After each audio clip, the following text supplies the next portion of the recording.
Pagoo, Chapter 3. Pagoo is a hermit crab. In the days that followed, baby Pagoorus molted again and again.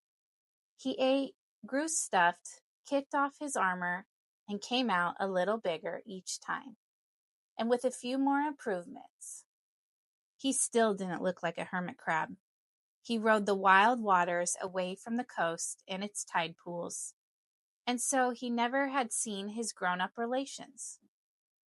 At this time, Pagoo was an in-between. If his part of the ocean had been dipped up in a bottle top, you might have seen him swimming around in it as a hazy blur. Under a microscope, his green glass eyes would glisten as though with intelligence. His glossy body would sparkle. Feathery things along his sides would flutter like oars being rowed, though the oars would be much too stubby, and their strokes too rapid. A slender tailpiece bending under, snapping up in a jerky motion, might send him after food for his mouth parts to catch. If a low-leaf water flea had been dipped up with Pagoo, he would have barged after it, even across his whole bottle-top sea. For old pal had urged, "Keep growing." Meanwhile, along Pagoo's plankton neighbors, a vast parachute drop had been going on. Many who had managed to stay alive in the bumpy upper regions came settling down.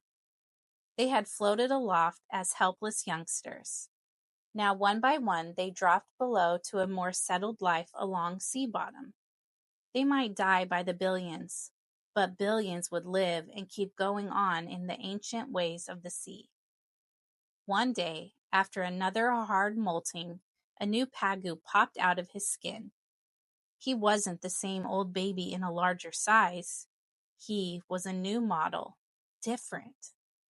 The eyes that had hugged his head now bugged right out on stalks. Like searchlights, they could swing separately and see two ways at once.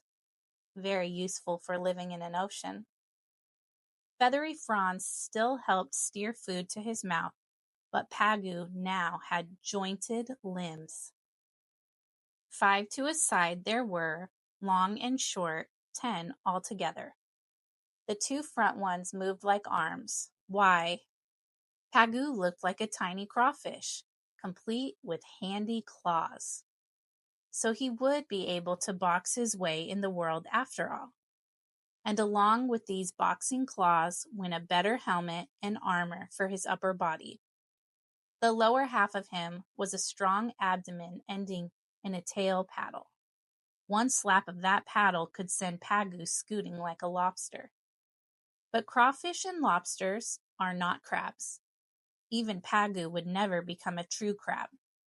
True crabs are usually blunt at the rear, whereas Pagoorus was to be an anumuran, meaning with an unusual tail. Pagoo did have a tail, but as yet it didn't look too unusual. Old pal seemed to chuckle. "It will change, boy. It sure will." Though related to crawfish, lobsters, and crabs, he would be none of them. Yet certainly nobody of the family would object to his being called a hermit crab. Being a hermit means one who lives alone.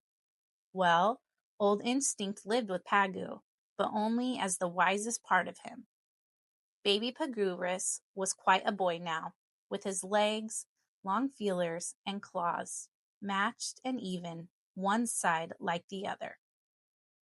After all the bother of shucking himself every so often, this lad had come out with a well-balanced body.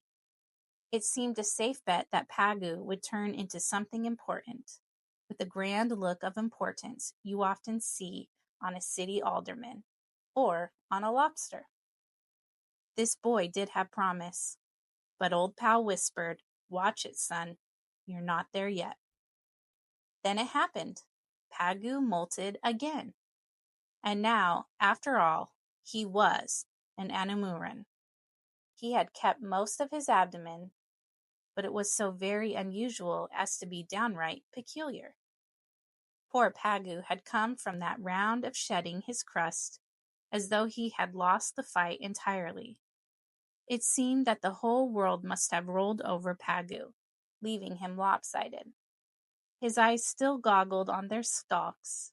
He still had 2 good walking legs on either side of him. He had kept his claws, though the left one did seem a bit small for the likes of Pagoo. Yet, without doubt, poor little Pagoo had been changed. The saddest change appeared at Pagoo's rear end.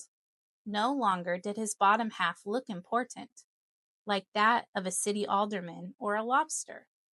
His trim, well-balanced abdomen had been wrenched to the right, and there it hung, slightly swollen looking, like a crooked finger which had been stepped on. And his powerful tail paddle? What was left of that was a bare thing like a rubber corkscrew. In fact, the whole of Pagoo's lower body had a rubbery look, because its coating was soft, not hard like the armor of his upper half. With a rear so naked, so tender, so altogether pitiful in appearance, surely this was not to be a fighting hermit crab. "Yep, Pagoo, you're a hermit crab," said Old Pal.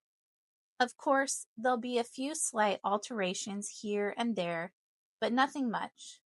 Just keep on molting and growing." In general, Pagoo looked like all hermit crabs, since that tribe began. Like all his close cousins in the swinging, surging, wave-tossed seas of the world. Hermits in warm seas or cold seas, hermits on the edges of strange lands all over the globe. All of them had the twisted look of the hermit family. All of them had gone through the mill-like Pagoo. He had come from an egg no larger than a pencil dot. He still was smaller than the eraser at the other end of the pencil. But now he was a hermit crab boy, not a baby. No longer would he be pushed around at the surface by restless waves. Pagoo drifted down through nets of sunlight toward a tide pool floor.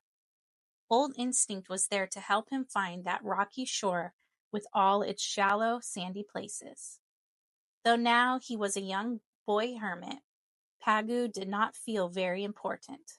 Somehow he felt unprotected, not quite secure, and the unprotected feeling, he was certain, crept over him from the rear. Surely something was missing back there. His tail was not complete. He needed a... "Scoot," hissed instinct. "Go find some sort of cover for that bare and tender behind."